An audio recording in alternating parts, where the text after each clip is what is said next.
அங்க டோக்கனே முடிஞ்சிச்சு. உனக்கு எனக்கும் கல்யாணம்ன்றதே நான் மறந்துட்டேன். எல்லாத்தையும் நடக்குதுடா.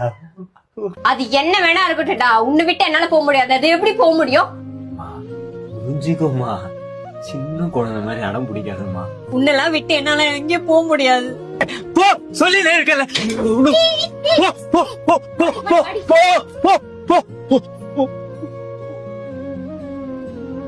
நீங்க போகடா போகடா போகடா.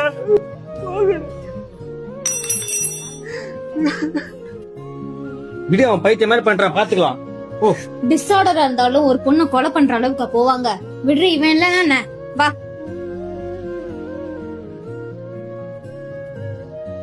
போங்கடா, நீங்க ஏடா போடா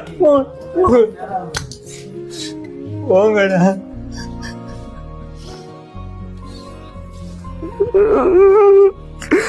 ஐயோ, என்னாச்சு தெரியல எனக்கு.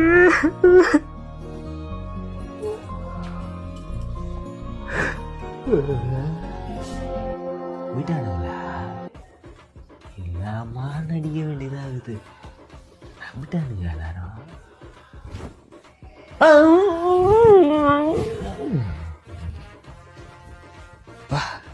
அவளை கட்டி விடுறதுக்கு என்னென்ன பண்ண வேண்டியது இருக்கு. கூப்பிட்டுட்டே இருக்க, என்ன பண்றான்னு தெரியல. அவங்க வரும்போது அம்மா இருக்க கூடாது, என்ன பண்ணலாம்? சொல்லுமா. பூவா வாங்கினா சொன்னமா. சாரிம்மா, மறந்துட்டேம்மா. நீ அப்படியே சாமி போகணுமா? ஏன் நம்ம காலில இருந்து எல்லாத்தையும் மறந்துட்டே இருக்கோம்? நமக்கு என்ன ஆச்சு? சரி விடு. அப்படின்னு நான் என்ன பண்ணுவேன், இப்ப படுத்து தூங்குவேன். தூங்குனதுக்கு அப்புறம் என்னடா மேல போனவன் இன்னும் கீழே வரல அப்படின்னு நினைப்பானுங்க. அவனுங்க மேல வருவாங்க. மேல வரும்போது நான் படுத்து தூங்கிட்டு இருப்பேன். எழுப்புவானுங்க, கல்யாணம்டா அதெல்லாம் மறந்துட்டு நீ படுத்து தூங்கிட்டு இருக்க அப்படின்னு கேட்பானுங்க. ஐயோ ஆமால அப்படின்னு நான் சொல்லுவேன். உடனே எழுந்துட்டு திருப்பி கிளம்புவேன். கிளம்புனதுக்கு அப்புறம் திருப்பி கேட்பேன், எங்கடா போறோம் அப்படின்னு கேட்பேன். ஐயோ எல்லாத்தையும் நீ மறந்துட்டியா அப்படின்னு கேட்பானுங்க.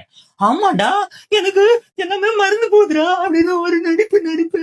அந்த பொண்ணு கால் பண்ணி வர சொல்லுவான். அவளும் வருவா. அவன் முன்னாடியும் சென்டிமெண்டா பேசிட்டு எனக்கு வேணாமா கீழமா அப்படின்னு நடிப்பேன். போலாம், நீங்க புரியலையா அப்படின்னு நினைப்பா. உடனே வேணான்னு ஒரு ஆக்ரோஷமான ஒரு நடிப்பை போட்டு கட்டி விட்டுருவேன். எனக்கு கிளம்பிடுவேன். என்னடா பிளான் எப்படி இது? அந்த பொண்ணை ஏன் கைட்டி விட்டேன்னு தெரிஞ்சுக்கணும்னா கீழே கமெண்ட் பாக்ஸ்ல சீசன் 2ன்னு கமெண்ட் பண்ணுங்க. நெக்ஸ்ட் வீக் சீசன் 2 போட்டுருவோம், சொல்லிடுவோம்.